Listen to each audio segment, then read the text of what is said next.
오늘 영상은 제가 정말 꼭 나누고 싶었던 2026년 1월 미국 정부가 새로운 식단 가이드라인을 공식 발표한 이야기예요.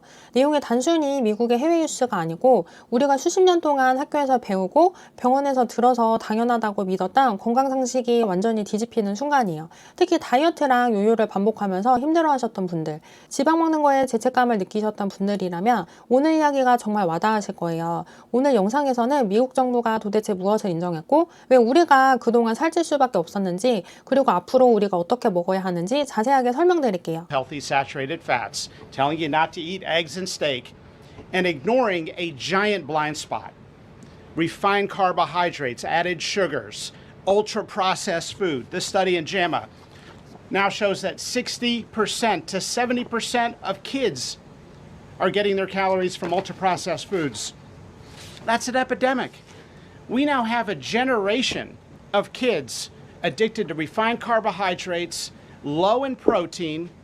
They are literally nitrogen negative because we've used old flawed studies that used urine nitrogen to estimate body protein metabolism, and they missed the mark. The old guidelines had such a low protein recommendation that we are increasing that by 50 to 100%. Kids need protein. The old protein guidelines were to prevent starvation and withering away. These new protein guidelines are designed for American kids to thrive, and they're based on science, not on dogma. We have 40% of our kids now with a chronic disease. It is not their fault. This is something that is the result of bad advice from the government and a medical establishment that for decades peddled research from a flawed 1960s model. Today, we are setting the record straight. This is not a willpower problem of our nation's kids. This is something adults have done to kids, and we're going to fix it. 혹시 학교 다닐 때 배웠던 식품 피라미드 기억나세요? 맨 아래층에 밥, 빵, 면 같은 탄수화물이 아주 넓게 자리 잡고 있고 위로 갈수록 고기나 유제품이 나오고 맨 꼭대기에 지방이랑 기름이 있어서 지방은 최대한 적게 먹으라고 배웠던 그 그림이에요. 그런데 이번에 트럼프 행정부랑 케네디 보건복지 장관이 발표한 새로운 가이드라인은 이 피라미드를 완전히 뒤집어 버렸어요. 역삼각형 식품 피라미드가 등장한 거예요. 가장 변화된 건 그동안 우리 주식이었던 탄수화물의 위치예요. 예전에는 전체 열량의 50에서 60%를 탄수화물로 채우라고 했었죠. 하지만 새로운 가이드라인에는 빵, 시리얼, 파스타, 쌀 같은 탄수화물이 피라미드의 가장 아래쪽, 즉 가장 적게 먹어야 할 음식으로 강등됐어요. 심지어 그냥 적게 먹는 게 아니라 정제된 탄수화물이랑 설탕은 아예 식단에서 빼야 하는 위험 요소로 규정했어요. 그렇다면 그 많은 자리를 어떤 걸로 채우게 됐을까요? 바로 단백질이랑 채소, 그리고 건강한 지방이에요. 새로운 가이드라인 1순위는 소고기, 닭고기, 생선, 달걀 같은 양질의 단백질이 풍부한 채소예요. 그리고 놀랍게도 그동안 우리가 피했던 지방인 버터, 올리브유, 아보카도 등 탄수화물보다 더 중요한 위치로 올라왔어요. 심지어 밥보다 지방을 더 많이 섭취하라는 내용까지 담겨 있어요. 이번 발표에서 로버트 F. 케네디 주니어 장관이 단상에 올라서 이렇게 선언했어요. We are ending of the war on saturated fat. 우리는 포화지방과 전쟁을 끝냅니다. 지난 50년 동안 정부랑 언론은 우리에게 지방을 먹으면 혈관 막히고 심장병에 걸린다고 끊임없이 경고했잖아요. 그래서 우리는 계란 노른자를 버리고 저지방 우유를 찾고 버터 대신에 마가린을 먹었어요. 근데 미국 정부가 공식적으로 인정한 거예요. 우리가 틀렸고 진짜 범인은 지방이 아니었다라고요.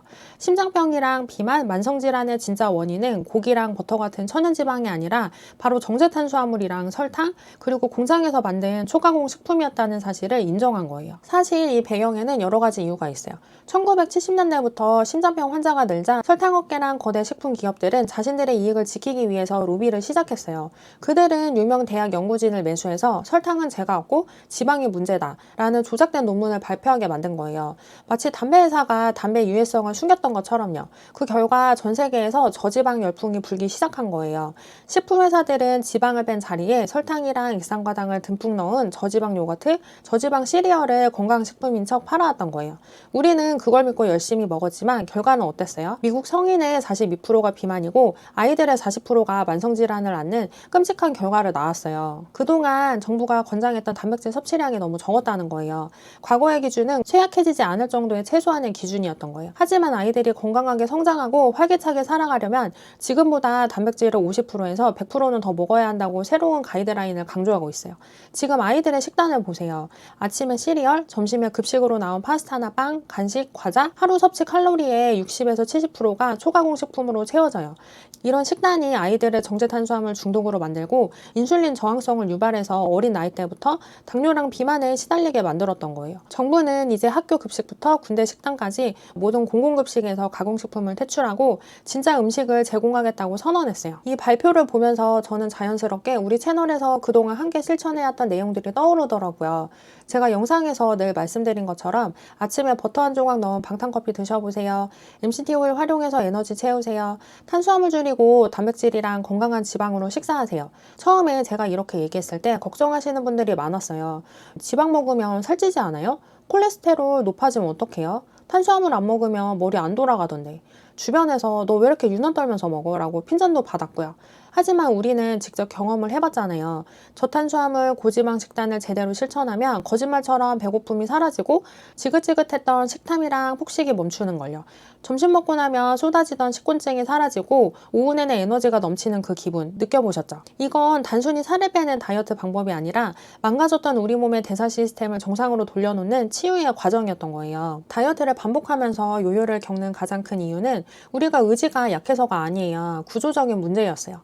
정부나 전문가가 시키는 대로 지방을 피하고 탄수화물 위주로 식사를 하면 우리 혈당은 롤러코스터처럼 하루 종일 오르락내리락 해요. 혈당이 떨어질 때마다 몸은 가짜 배고픔을 느끼고 뇌는 당장 설탕을 내놓으라고 막 소리를 질러요. 이런 생리적인 현상은 의지로 참는 건 정말 불가능해요.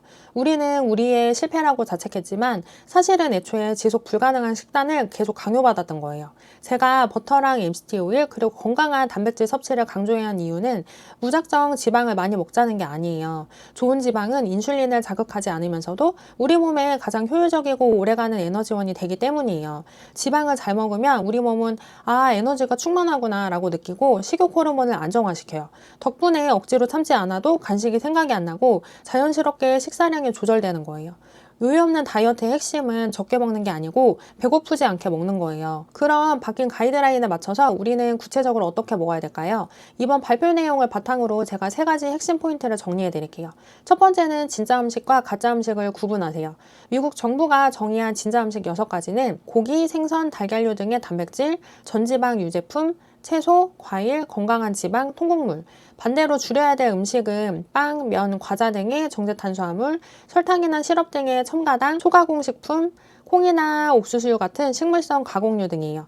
마트에 가서 성분표를 봤을 때 내가 모르는 화학성분 이름이 가득하면 그건 음식이 아니라 제품이에요. 그냥 다시 내려놓으시면 돼요. 두 번째, 단백질 섭취량을 과감하게 늘리세요. 이번 가이드라인에서 체중 1kg당 1.2g에서 1.6g의 단백질 섭취량을 권장했어요.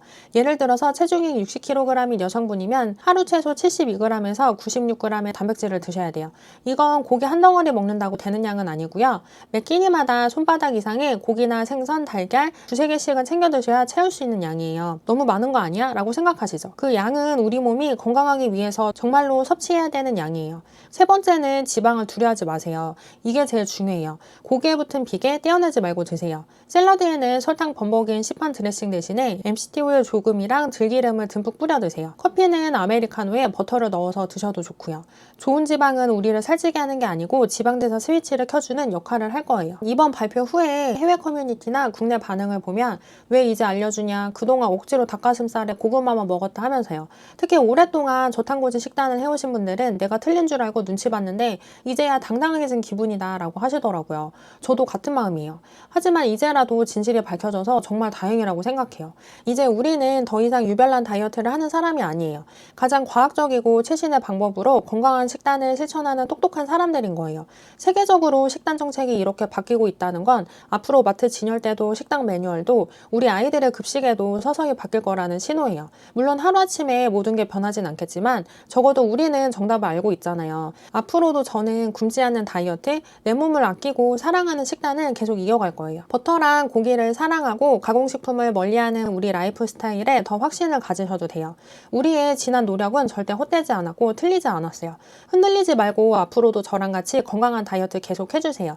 제가 더 많이 공부하고 더 좋은 정보들로 정리해서 공유드릴게요. 우리 같이 요요 없는 건강하고 행복한 다이어트 계속해요. 오늘도 긴 영상 봐주셔서 감사하고요. 다음 영상에서 또 만나요.